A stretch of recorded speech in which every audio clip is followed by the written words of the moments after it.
Warning, the following footage is very graphic. Stop right there. Hey, drop the gun! Move! Drop it! Drop it now! Drop the gun! Drop the gun now! Charlie 23's got a gun in his hand, one at gunpoint. Drop it! Hands up! Hands up! Hands up! Put your hands up! Put them up! Stop moving! Stop! This is Jay Coffee Talk. Thank you for tuning in. Subscribe to the channel and hit the notification bell. But you saw that graphic footage of 27-year-old Richaed Sanchez, who was shot and killed by San Bernadino police. Now, I'm going to go over this whole situation. If you guys are new to my channel, I cover a lot of different topics, and I always want to hear everyone's thoughts and everything on the situation in the comment thread. So make sure to sound off in the comments.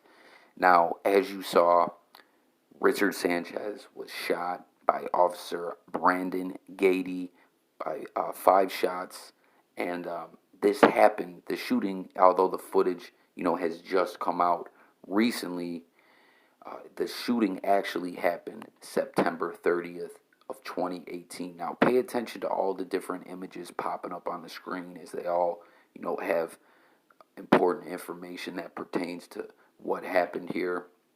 But what's going on is the police got a call that Richaed Sanchez was intoxicated, and this was from his sister-in-law.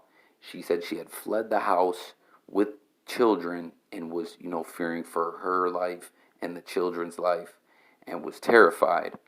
And this all took place in 12 minutes. You'll see the timeline popping up on the screen from, when the original call was made up until the point that Richaed Sanchez was shot. 12 minutes from the original call to the 5 shots.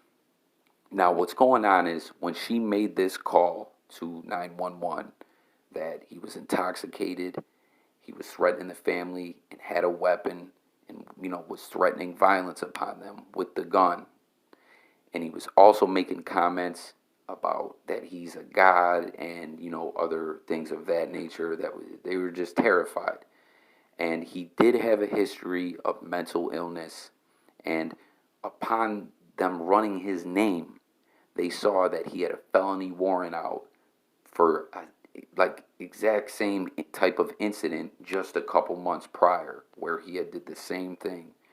Was intoxicated, talking out of his mind, displaying a weapon, and threatening the family.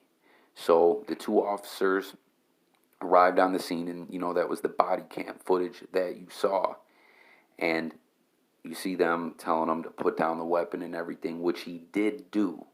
Now, what do you think about the fact that he was shot while he was unarmed?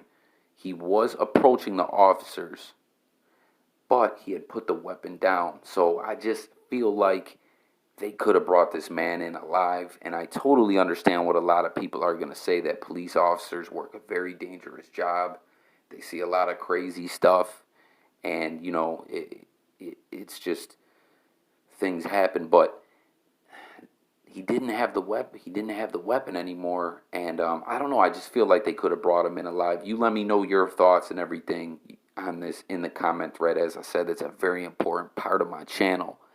Now, this officer who fired those 5 shots, Officer Brandon Gaddie, they said Sanchez, who they were telling to stop approaching them, took 8 steps. He fired the 5 fatal shots, and Sanchez died at the hospital. He was not DOA. He probably was barely alive, but, that information is just something that I want to share. He was not DOA. He died at the hospital. This officer, Brandon Gaddie, has been let go by San Bernadino police. There's a whole press conference out there you can go watch and everything. And, basically they just are saying the way that he handled it was not the proper way. And, we've seen in the past situations where, there was officers who have shot and killed different people, and a lot of times where people felt that the officer should be fired or charged, and neither happened, or one happened but the other didn't happen.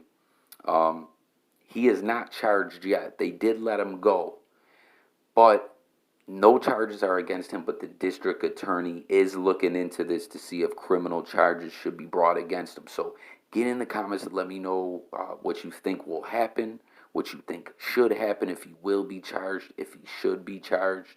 And I gotta say, like I was going on earlier about, the job that police officers work.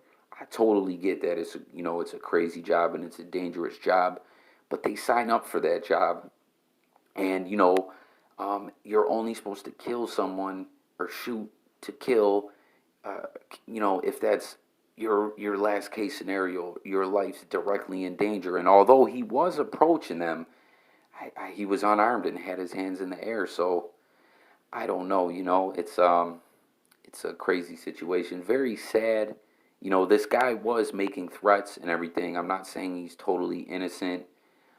I don't know. As I said, he had a history of mental illness, and I don't know if he was on drugs or not. I have not seen any toxicology reports or anything like that. But ultimately, someone is dead.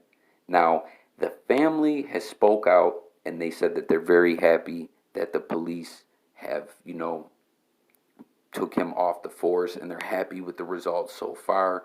I mean, they're devastated in everything that they lost a loved one, but they are happy with how they've handled this. So get in the comments, as I said. Want to know everyone's thoughts on this. Once again, if you're new to the channel, that's what this channel is all about. I cover a lot of different topics, and it's all about hearing what the people, the audience, you guys have to say. So let's get this comment thread going. Subscribe to the channel if you did not already, and hit the notification bell. It's Jay Coffee Talk. I thank you very much for watching. I will catch you on the next video. Have a great day. I'm out of here. Peace.